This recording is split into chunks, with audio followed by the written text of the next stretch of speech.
El nivel físico. El nivel físico es la representación más cercana al almacenamiento físico. Se enfoca en las estructuras de datos que sirven para almacenar y organizar la información. Esta área hace enfoque a las estructuras que utiliza cada DBMS para organizar los archivos que contienen los datos almacenados en la base de datos. Hay que considerar la jerarquía de almacenamiento que existe entre los diferentes dispositivos de almacenamiento dentro de una computadora. Estos se dividen en dos almacenamientos primarios. Se les conoce como almacenamiento primario a la memoria caché y a la memoria principal. La memoria caché. Los programas son enviados desde la memoria principal a la memoria caché antes de ser ejecutados. Entonces dichos programas se ejecutan más rápidamente. La memoria principal es el dispositivo donde se almacenan temporalmente tanto los datos como los programas que la CPU está procesando. Es el encargado de llevar los programas del almacenamiento secundario a la memoria caché. Almacenamiento secundario. Dentro de este nivel se encuentran los discos duros y RAID, matriz redundante de discos económicos o independientes. Los discos duros se usan como dispositivos de almacenamiento de acceso directo en línea y son los medios que comúnmente se utilizan para almacenar una base de datos. Los discos magnéticos son controlados por el sistema operativo, la cual realiza la lectura y escritura de datos físicos, y los SGBD utilizan la rutina especializada del sistema operativo, la cual es leer y escribir datos para la gestión física de los dispositivos. Almacenamiento secundario RAID es un dispositivo poco conocido, es un conjunto de discos que funciona en paralelo y su mayor ventaja es que reduce el tiempo de entrada y salida.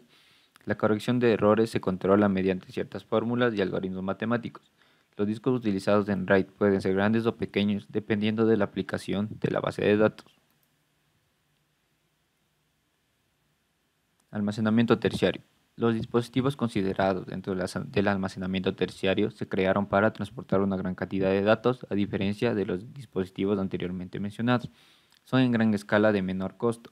Los principales dispositivos de almacenamiento terciario son la cinta magnética.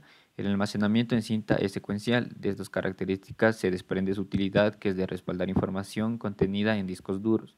Los discos ópticos, que dentro de estos se encuentran los CD-ROMs, que tienen una capacidad de almacenamiento de 60 MB, y los DVD-ROMs, que pueden almacenar entre 1.7 y 17 GB.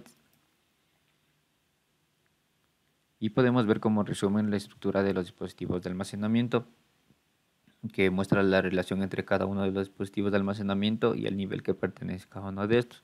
Como podemos observar, la memoria caché y la memoria principal, que pertenecen al almacenamiento primario, los discos duros o RAID al almacenamiento secundario, y las cintas magnéticas, discos ópticos, que pertenecen al almacenamiento terciario. Ahora, lo que es la estructura de datos. Básicamente es una manera de organizar los datos y la información que se tiene en el equipo. Existen varios tipos de estructuras de datos. Sirve para manejar una amplia cantidad de información, conservando un alto rendimiento y eficiencia. Es clave para el diseño de software, está basado en la capacidad del equipo y se debe poder manejar según la necesidad requerida. En cuanto a la estructura de la página, las páginas de datos son aquellas que almacenan tablas. La página es de longitud fija dependiendo del SGBD. El SGBD es el sistema gestor de base de datos. Aquí tenemos una imagen que representa la estructura de una página, que contiene una cabecera. La misma contiene la información de control de la página. También tiene un cierto número de registros. En este caso se refieren a filas, debido a que corresponden a las filas de las tablas del nivel lógico. También cuentan con un espacio libre y un vector de direcciones de fila, que tienen tantos elementos como filas hay en la página. En cuanto a la estructura de una fila, aquí se registra la información que corresponde a una fila de una tabla. Las filas de una tabla son de longitud inferior al tamaño de las páginas, y por este motivo caben en las mismas perfectamente. Sin embargo, si la longitud de la fila es superior a la de la página, los SGBD parten la fila en trozos. Cada uno de estos trozos se almacenan en una página diferente y apuntan al siguiente trozo. En cuanto a la estructura de un campo, en este caso, el campo de una fila, que a su vez está en una tabla, se almacena como uno de los campos de la fila dentro de la página. En la imagen se puede ver que tiene una cabecera y un contenido. En la cabecera se puede indicar si el contenido es nulo o no, y también indica la longitud del campo. En cuanto al contenido, almacena el valor del campo dependiendo de cada SGBD. Finalmente, aquí se tiene lo que es el RAID. ¿Qué es? Es una matriz de discos independientes redundantes. ¿En qué consiste? Básicamente consiste en crear un único volumen con varios discos duros funcionando en conjunto. Y con este conjunto se puede conseguir redundancia, es decir, tolerancia a fallos en el caso de que uno falle.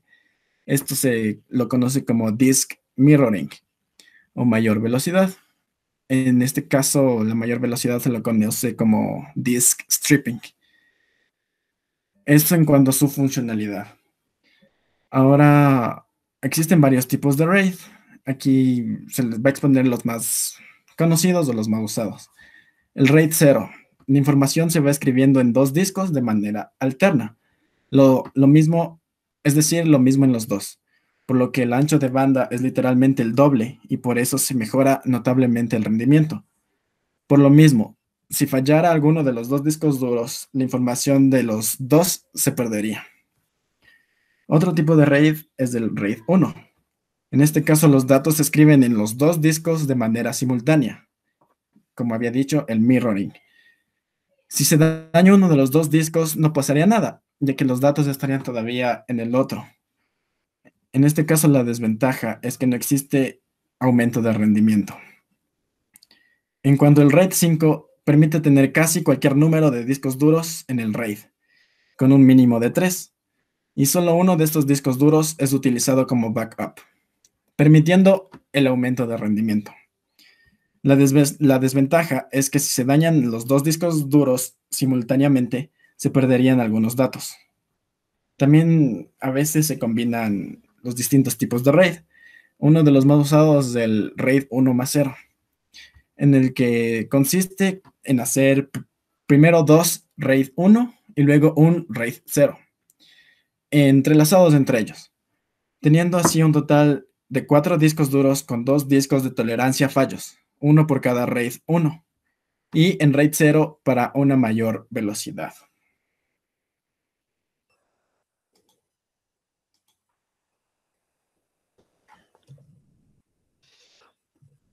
Ok, ok. Hablaremos sobre la herramienta y configuración de RAID. Esta sección explica cómo utilizar la utilidad de configuración de ESRT2 para configurar grupos de unidades RAID y unidades virtuales para crear configuraciones de almacenamiento. La opción configuración fácil asocia automáticamente cada grupo de unidades con cada una unidad virtual. Entonces seguiremos estos pasos. Primero nos dirigiremos para Manager, Configuration. Luego iremos a Configuración menú, AC Configuration. Tenemos AC Configuration, New Configuration, View Add Configuration, Clear Configuration y Select Configuration. En sí, aquí comienza todo.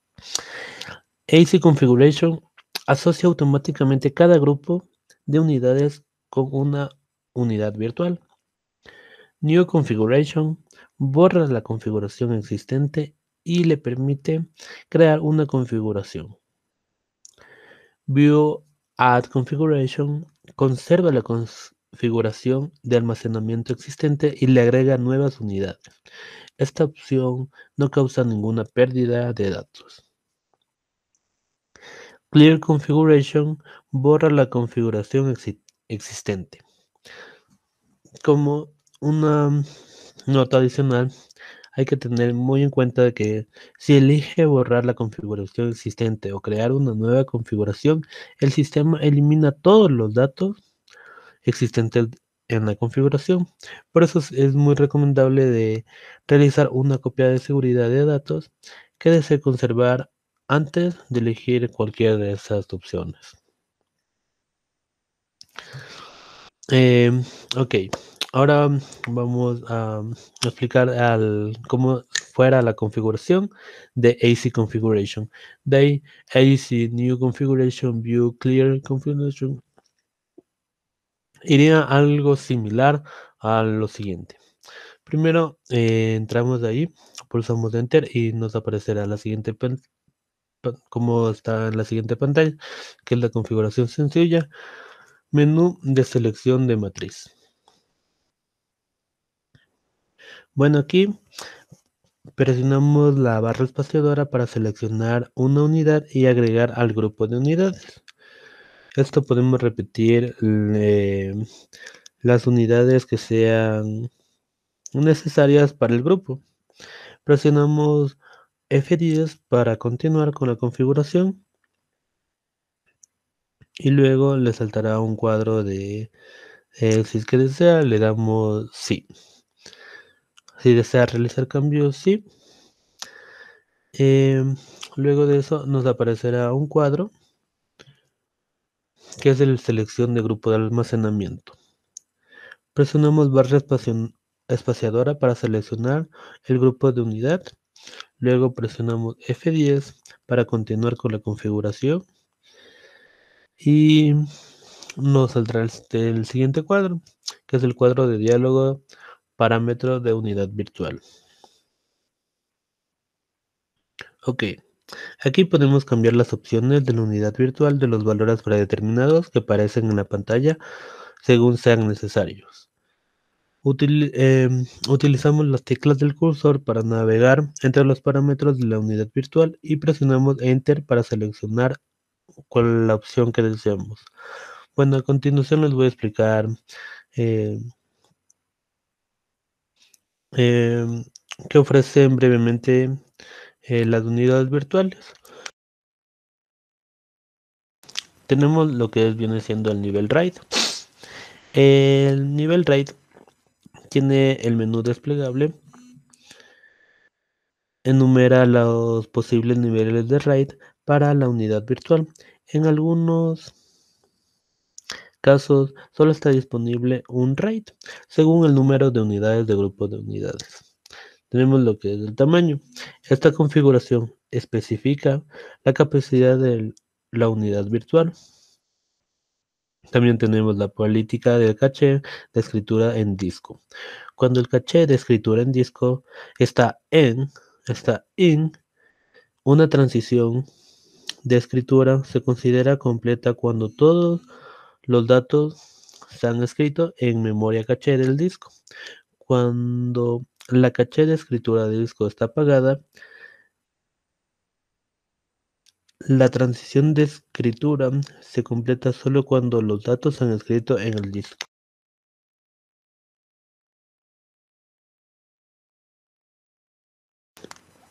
Ya.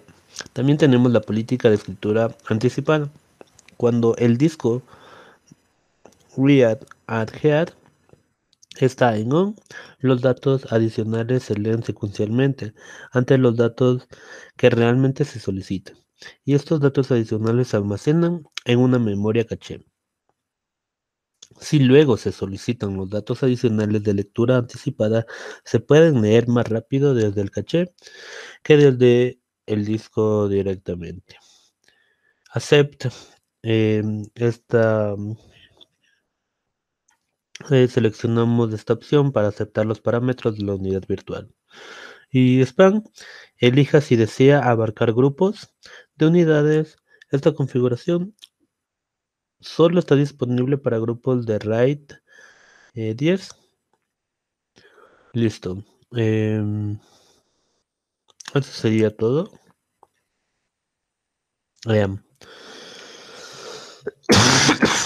Ok, me falta una. Vale. Luego de poner aceptar, nos desplegará esta pantalla de parámetro de configuración de la unidad virtual. Y Aquí nos saldrá un cuadro en sí cuando se solicite para guardar la configuración. Tenemos que la utilidad de configuración SRT2 inicia una inicialización en segundo plano de unidades virtuales. Esto también podremos hacer con todos los pasos. Es similar la configuración de AC, New, View, Clear and Select Board Device.